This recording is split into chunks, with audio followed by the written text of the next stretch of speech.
हर दिन के पल को चेतना में जियो।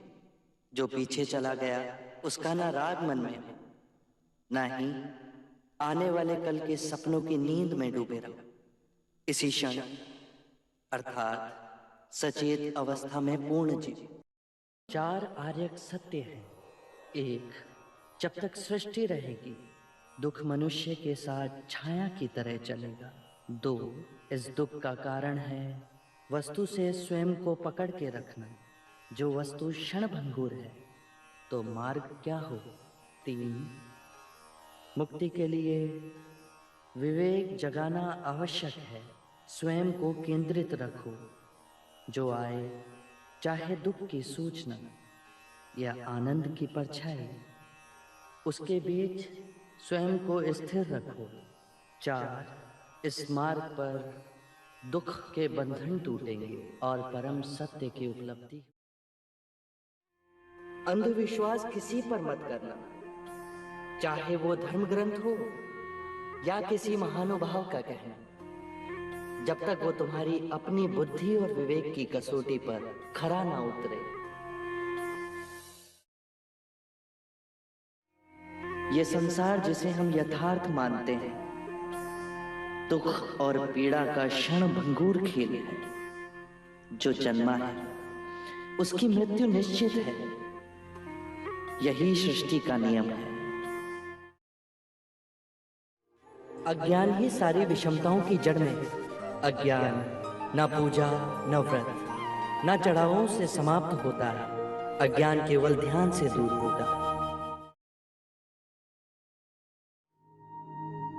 सौंदर्य अनित्य है, इसीलिए भाव बोध से मुक्त पुरुष न सुंदरता से सम्मोहित होता है और न ही कुरूपता से विरक्त। जिस क्षण तुम्हारे अंतर में ये भाव उत्पन्न हुआ कि तुम पाप कर रहे थे, उसी क्षण तुमने स्वयं अपनी मुक्ति के मार्ग पर पहला पग धर दिया। सत्य के मार्ग पर चलते हुए दो भूल हो सकती है। पहला, पूरा रास्ता तय ना करना और दूसरा, उसे आरंभ ही ना करना। घृणा से घृणा नहीं मिटाई जा सकती। घृणा मिटती है केवल प्रेम से, और ये प्रकृति का अटल सिद्धांत है। जीवन मरण हर मनुष्य के जीवन का क्रम है। यदि हम चैतन्य हो इस पूरे विधान को समझें तो हर दिवस ऐसा जीवन जी सकते हैं जहां शांति, सद्बुद्धि, आनंद, संतोष का सर्वदा वास होगा।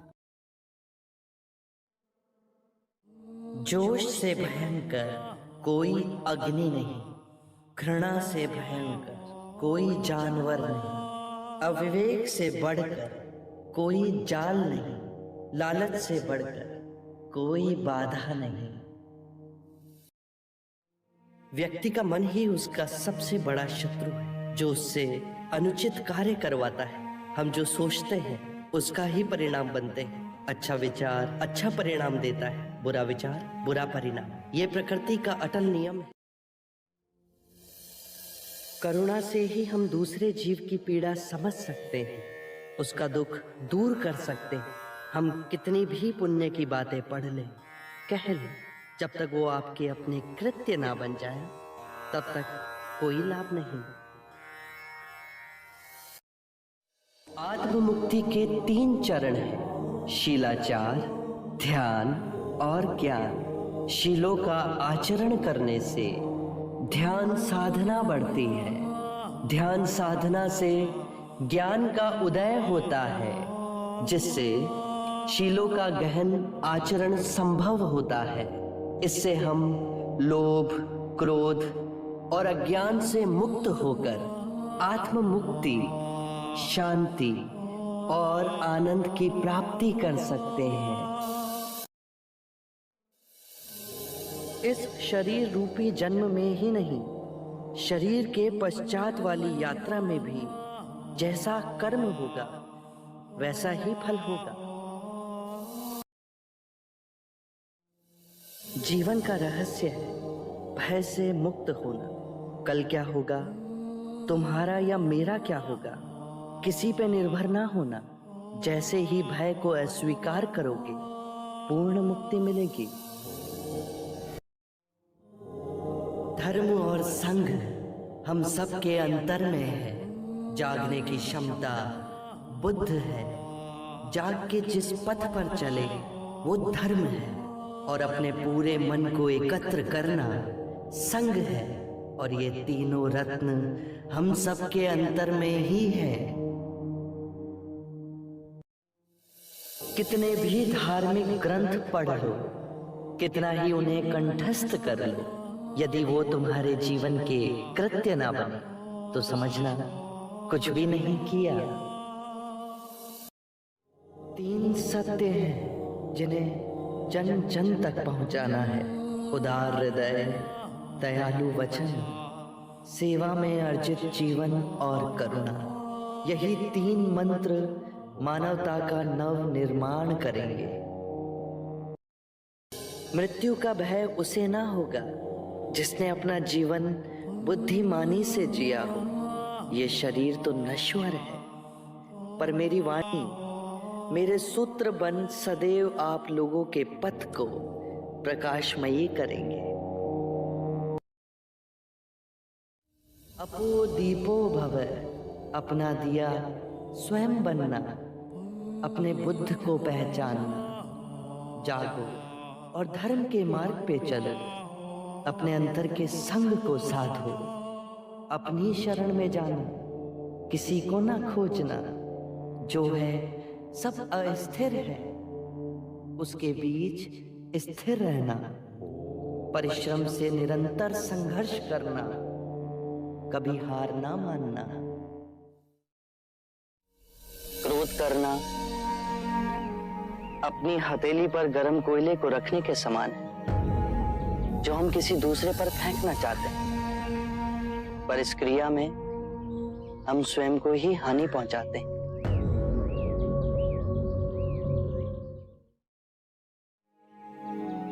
माया का खेल विपरीत का है, 2 रूपों का है। मध्य में ही रहो, धूमकेतु तारे की तरह। ना शरीर को सुखाओ, ना उसकी वासना को चारा खिलाओ। मध्य में ही केंद्रित रहो।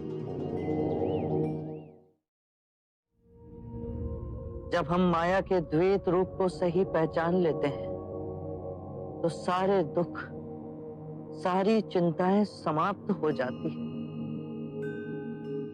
और हमारे अंदर प्रेम और स्वीकृति का भाव जागृत होता है, जो मूल में एक ही भाव है। जिसकी निद्रा उड़ गई हो, उसके लिए रात्रि बहुत लंबी है। जो थक गया है, उसके लिए पड़ाव बहुत दूर है। जिसने अंधे हो अपना जीवन जिया और धर्म का मार्ग नहीं समझा, उसके जीवन में अनंत दुख है।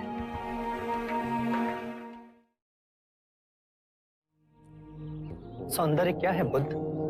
सौंदर्य जो अमिट है, जो कभी दुखों का कारण नहीं बनेगा, वो करुणामयी, मुक्त हृदय, कभी भी कार्य कारण से बंधा नहीं होता।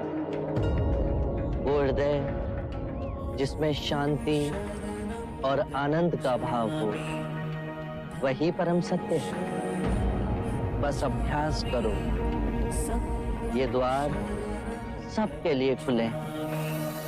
बस पहला पग आपको स्वयं उठाना है।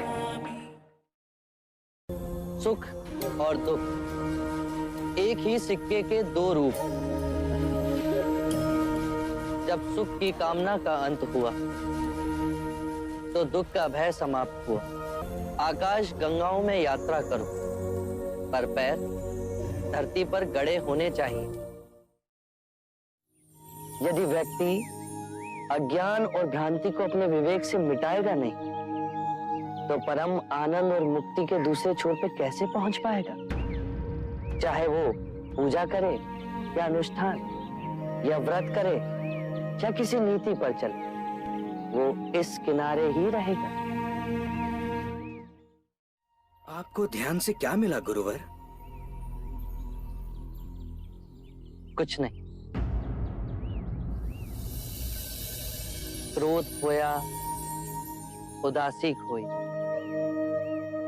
चिंता खोई, असुरक्षा की भावना खोई, वृद्धावस्था का भय खोया और मृत्यु के दर पर विजय प्राप्त हुई। घृणा और लालच की अग्नि तब तक ही प्रज्वलित रहती है जब तक हम उसे संसार की कामनाओं से बांधे रखते हैं। अपशब्द भी बुरे कृत्य हैं, उनका कोई प्रत्युत्तर नहीं, पर उनकी प्रतिध्वनि अवश्य है जो टकरा स्वयं आपके हृदय में जाती है। जिस प्रकार छाया मनुष्य का पीछा नहीं छोड़ती, उसी प्रकार बुरे कृत्य भी मनुष्य का पीछा नहीं छोड़ते। वो लौटकर दुख और बढ़ाते हैं। मैं यही कहता हूं, जागरूक होकर स्वयं को देखो। बुरे विचार, बुरे कृत्य स्वयं धीरे धीरे समाप्त हो जाएंगे। जिस भी मनुष्य ने अपना गृह त्याग कर सत्य के पथ पर चलने का निश्चय किया, चाहे वो ब्राह्मण हो या क्षत्रिय, वैश्य या शूद्र ही क्यों ना हो, उसी महासागर में विलीन हो जाते हैं। यह अष्टांग मार्ग है। इसके माध्यम से सम्यक ज्ञान, सम्यक विचार, सम्यक वाणी, सम्यक कर्म, सम्यक जीवन व्यापन, सम्यक प्रयास, सम्यक चेतना और एकाग्रता संभव होती है।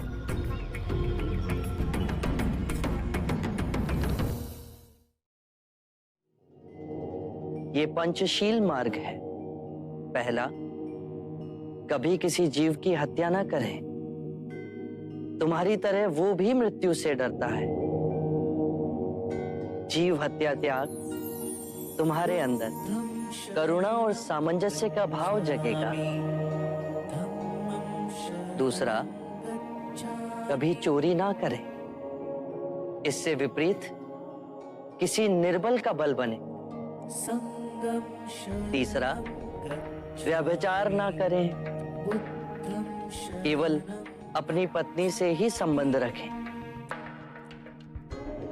चौथा, कभी असत्य ना बोलें। ऐसे वचन ना बोलें जो सत्य को तोड़ते मरोड़ते हों।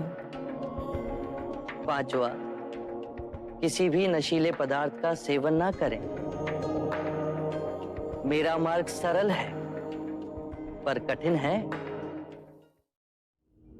यदि तुम बुद्ध नहीं तो तुम्हें बुद्ध में कोई रुचि नहीं होगी, और यदि तुम्हें बुद्ध में रुचि है तो तुम स्वयं बुद्ध हो।